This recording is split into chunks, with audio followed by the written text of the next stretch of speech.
lovers, book readers, book friends. Welcome to Read This Book. I'm your book hostess, LaShonda, bringing you this week's book review of Lilac by BB Reid. Okay, book friends, let me just warn you right now. This book right here, this book right here had me clutching my pearls. This book had me like, I don't know if I'm grown enough to read this. This book had me like, say what now? Child, listen. Lilac by BB Reid. It is erotica. It is a reverse harem. It is it is drama filled. It's sexy. It's almost sinful. It's complex. Yeah. It's a lot. It's a long ass book too. It is 68 chapters of what? I'm not knocking it. I know y'all probably wondering like what is her problem, but I am trying to gather myself so that I can adequately tell you what this book is about. Again, it's a reverse harem.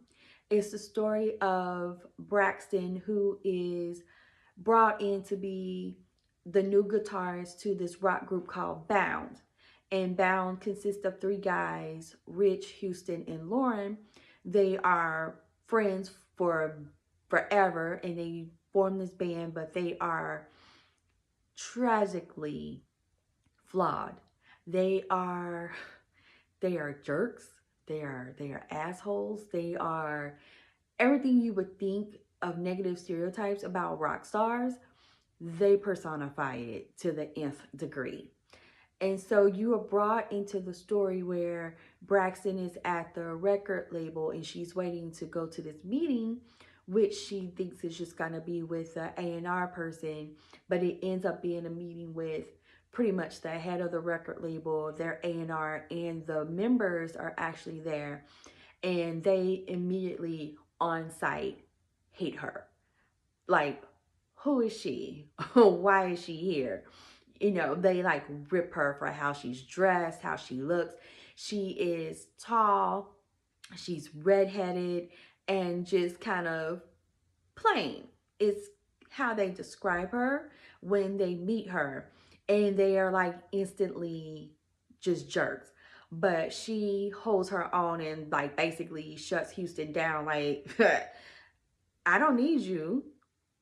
You need me. I can go and live my life, but you guys need to prepare for this tour and you don't have, a lead guitarist. So whatever. And so the head of the record label was like, oh snap. Okay, she got a little fire to her. She's hired. You guys figure it out. There's so much to unpack because the group is in a shady deal with the record label and they hate everybody. They hate everybody that has to do with the record label. And so they have to do this tour so that they can finish out their contract and be done with the label. But they are so incredibly tragic. Their guitarists they had before basically OD'd. And you're picking up and you're trying to figure out what's wrong with them. Why are they so intense? Why are they so intense towards each other? Why do they immediately don't like her on site?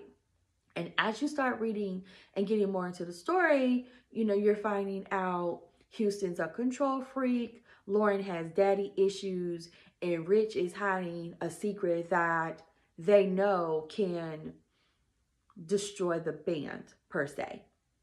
And Braxton is coming to this. She doesn't know any of the history. They're in their personal history. She knows the band history. She knows that stuff, right? But she doesn't know what makes each of them tick and why they are that way and the secrets that they carry that is basically destroying the friendship.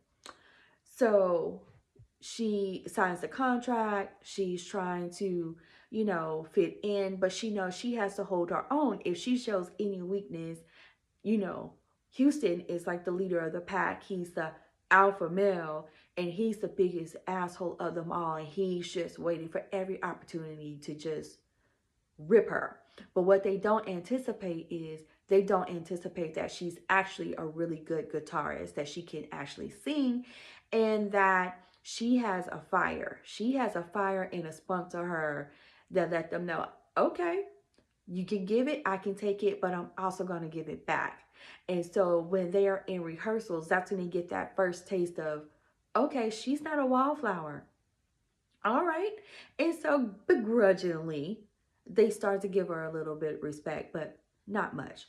They also are discovering that, all snap, she got body. Like, she ain't this little sad sack we saw at the record, at the record label. She has body. She also has her own band per se. And so she is playing for at this festival, kind of like a Coachella, but they can't say it's Coachella. And Bound shows up like to throw her off her game, to intimidate her, at this festival. And she steps up to the plate and she slays. And that's when they're like, okay, we need to take her skills. We need to take her skills seriously. Okay. And so again, they begrudgingly give her a little bit more room to like her, okay? But the fuckery happens. Once they get through all of this, their rehearsals, it's time for the tour, and they're on the tour bus together. One chick, three dudes. You already know it's about to go down. But she's like fighting it. She's hiding her secret. She's like, back up off me. You don't want this with me. She's like, you don't want it with me. Leave me alone. I have secrets. This can't happen. And so now they're curious, like, well, what's your secret?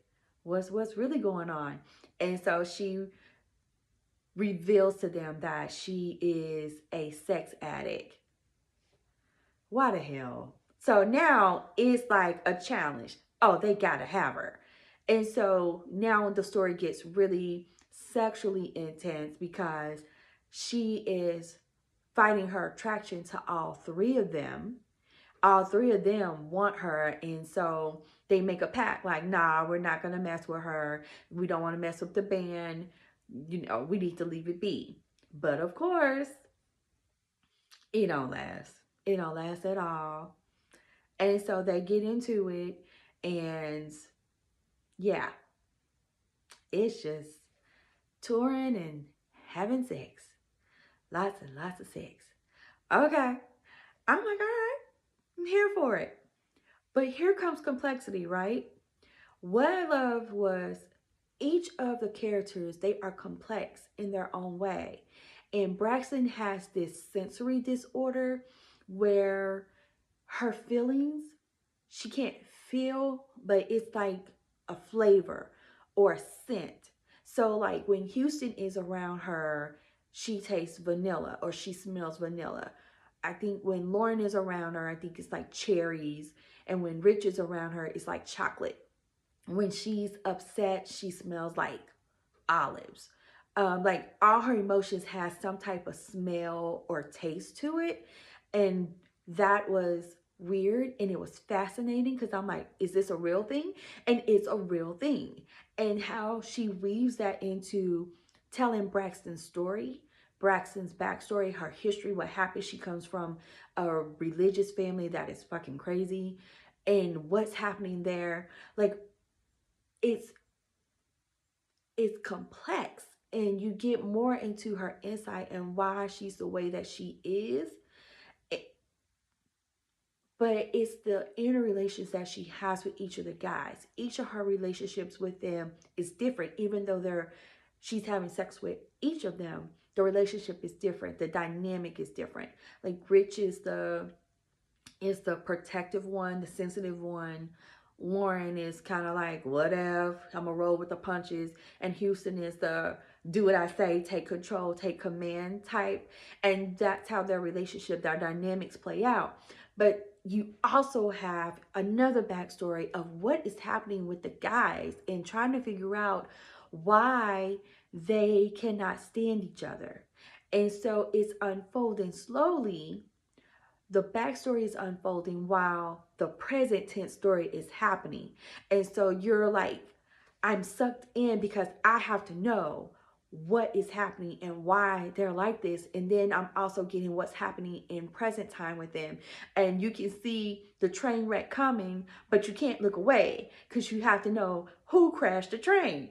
And it's not who you think it is that crashed the train. And I'm like, oh snap. So this story, it's taking you while they're on tour and what's happening and how they're trying to define a relationship and how they're trying to, how all of them have fallen for each other and they don't know how to handle it.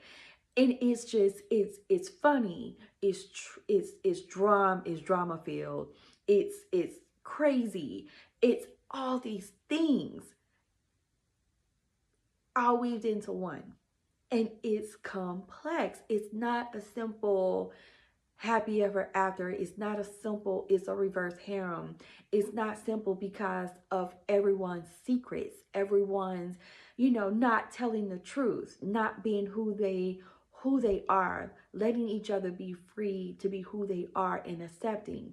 Keeping in mind that these guys have been friends forever, but some way, somehow, them being successful rock stars is kind of like the death of them.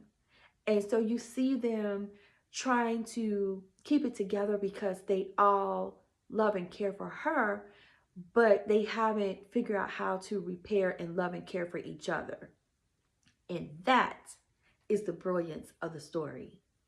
That is the brilliance of 68 chapters, which I honestly was like, oh my God, why? Could it have been shortened? Possibly. But I get it. Because I feel like if she would have left out some of the chapters, you would have missed some of the things that was slowly healing them and weaving them back together. You would have missed some of the drama and how Braxton was really the linchpin in all of this. Even with her secrets, with her family history, with things that happened, her relationships with them, she was really truly the salvation of the group. There were some things in this book that again made me clutch my pearls. There's a scene that happens in when she goes to her hometown, and I'm like, ooh, lady, you pushed the envelope on this right here. It made me uncomfortable. I was just like, okay, maybe I don't need to read this anymore, but I have to know what happens. All I can say about this book is that it is a very good story. It's a very good complex story. I think you're either gonna love or hate them. You may be in between, but you will be drawn into this story because you want to know what happened. You want to know all the secrets, and you want to know, okay, is Braxton going to survive this? Is she going to survive being part of this group? Is she going to choose? Is she going to walk away? Is it going to blow up in everyone's face? You have to know. But the story is brilliantly complex. It will make you feel some type of way. And I can say honestly, I think this is probably my first reverse harem where I really did feel some type of way about the story and about the characters, and like, oh, okay, it's not just about the sex. It's not just about the debauchery. It is really truly about these four individuals connecting, these four individuals repairing relationships, these four individuals really coming to terms with who they are. And then you'll learn why it's called Lilac around chapter 63 and a half. Because I was wondering that the whole time in the book, like, why is it called Lilac? And then something happens and it gets into that story and you figure it out and it makes sense. But anyway, overall, it's a really good book. It's a reverse harem. It's yeah. Read it at your own risk. but I really think you should give it a shot. So it's Lilac by BB Reid. So until next time, book friends, read a good book.